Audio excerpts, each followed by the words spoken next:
Acho que a gente podia detalhar um pouquinho mais, que é a questão envolvendo o PSDB, né, que ficou rachado mais uma vez depois da votação, né, porque ao todo 23 deputados tucanos votaram contra o governo, enquanto 21 apoiaram o PMDBista. Na primeira denúncia, 22 20, ficaram... Né? 20 e 22 agora 22 ficaram ao lado do presidente e outros 21 junto com a oposição agora, né, na verdade na primeira denúncia.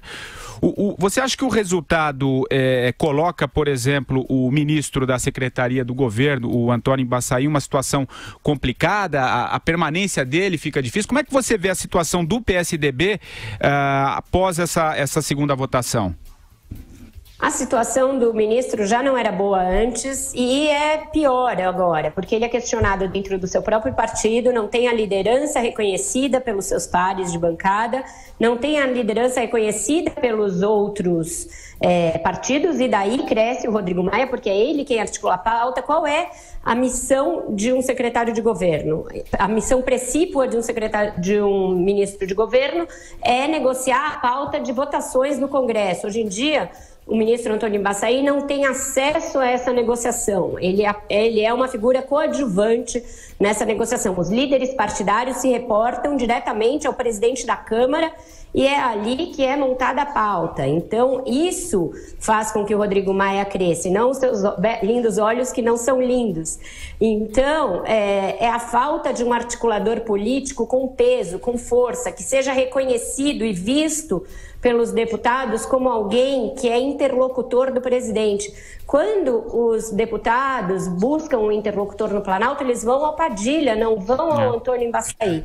Então já é um problema que ele tinha antes, ficou muito evidenciado ontem, porque ele não conseguiu arregimentar o seu próprio partido. O PSDB deu uma votação menor ao Temer. E aí por várias razões, e não só por conta dele, pelo desgaste do Aécio, pelo fato de que o Temer não conseguiu convencer Geraldo Alckmin a fazer seus apoiadores embarcarem no barco dele. Por várias razões, o PSDB deu uma votação pior ainda ao presidente do que antes. Então, ele já era questionado, vai continuar questionado. Mas o que eu duvido muito, Patrick, já falava isso antes da votação, eu continuo falando, é que o governo vai promover essa caça às bruxas e essa vingança contra quem votou contra ele, simplesmente porque ele não pode se dar a esse luxo. Não pode se dar o luxo de ter deputados que votaram circunstancialmente contra o governo por essa questão da denúncia, mas podem eventualmente votar a favor em questões econômicas contra o governo definitivamente. Então eu não vejo essa caça e pode perder um aliadozinho aqui, outro ali, para colocar o aliadozinho aqui, outro ali, de alguém que votou a favor. Mas é aquela coisa no varejo, bem minúsculo do Estado, e que não vai implicar uma caça às bruxas, uma perseguição, uma retaliação efetiva a quem votou contra. Concorda, Andreasa? Concordo. Vejam, eu vou reproduzir exatamente o que eu falei ontem. O PSDB nacional, né, como partido, não tem nenhuma importância.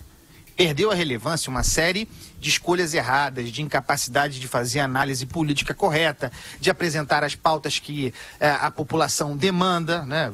Temos aí o programa, até outro dia estava passando, o Brasil com 60 mil homicídios por ano e o camarada falando de parlamentarismo, né? Quer dizer, são muitos erros desse partido, o que o tornam irrelevante. E se ele é relevante nacionalmente, ele é especialmente irrelevante na Câmara.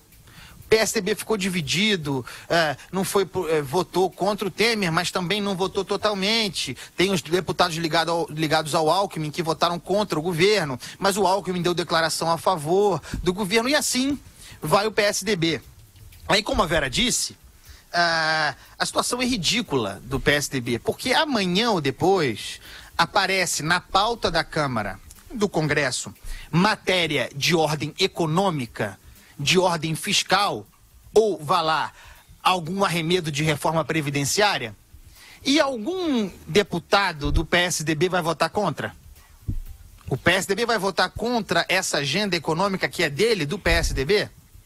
Não vai, né? Não vai. Então, vocês vejam a irrelevância desse partido. Votou contra o Temer. Perdeu.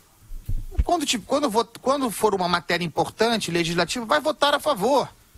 Estará junto com as reformas. Ou então acaba de vez. Essa é a encruzilhada que a turma do Hospital dos Cabeças Pretas colocaram no partido. Vejam, eu tenho simpatia pela figura do senador Tasso Gereissati, mas a gestão dele é muito atrapalhada, né? Quer dizer, ele postula a saída do PSDB do governo. E o PSDB não sai do governo, ele perde. Aí ele postula que se vote contra o Temer, trabalha contra o Temer, perde. Trabalha contra o Aécio tem que sair da presidência do partido. O Aécio diz, não vou sair, vou ficar. Perde. Quem está enfraquecido no PSDB, enfraquecido, é a turma do Tasso Gereissati. Olha que loucura. O forte dentro do PSDB é o Aécio Neves. Não pode levar a sério esse partido, né? O Madu, você já tem uma posição, né, de firme nas questões envolvendo o PSDB. Como é que você vê essa questão e o partido novamente aí rachado? Vai lá. Eu estou lembrando que agora reestreou aquela série A Volta dos Mortos-Vivos, né? Cada vez que a gente tem que falar do PSDB aqui, eu sinto calafrios, frio na espinha, tem que dormir com a luz acesa, porque o PSDB é um fantasma daquele partido que a gente conheceu, e eu acho que o problema maior do PSDB, pensando aqui, enquanto o Andreasa falava, e meditando sobre as palavras dele, o PSDB, talvez, o grande pecado dele seja, digamos assim, o excesso de formuladores ou de cérebros. Porque qual é a grande característica, né, dos tucanos, se sempre não foi ficar em cima do muro? Por que ficar em cima do muro? Porque você nunca tinha uma posição, você nunca conseguia tomar uma decisão, muita gente dando opinião, muitas opiniões divergentes, muita briga entre caciques, né, para saber quem vai ser presidente da República, o candidato a presidente da República, se é Serra, se é Tasso, se é Aécio, se é essa coisa. Então acaba que onde todos mandam, ninguém manda. Onde todos falam, ninguém tem razão. É um partido que não se posiciona. Se ele não tem posição para dentro, ele não tem posição para fora, para a sociedade. A sociedade, o eleitorado, ele quer ouvir de um partido político alguma posição. Agora, o PSDB não consegue tomar nenhuma posição, não consegue ser majoritário internamente em nada. Deu no que deu. Então, você tem ainda Aécio Neves, né? Como escrevia Aécio Nevsky, né? Em homenagem à Revolução Russa, Aécio Neves, que ainda está no partido, ainda é presidente licenciado, ele tinha que ter sido expulso. Aliás, como deveria ter sido o Eduardo Azeredo lá atrás, no Mensalão Mineiro.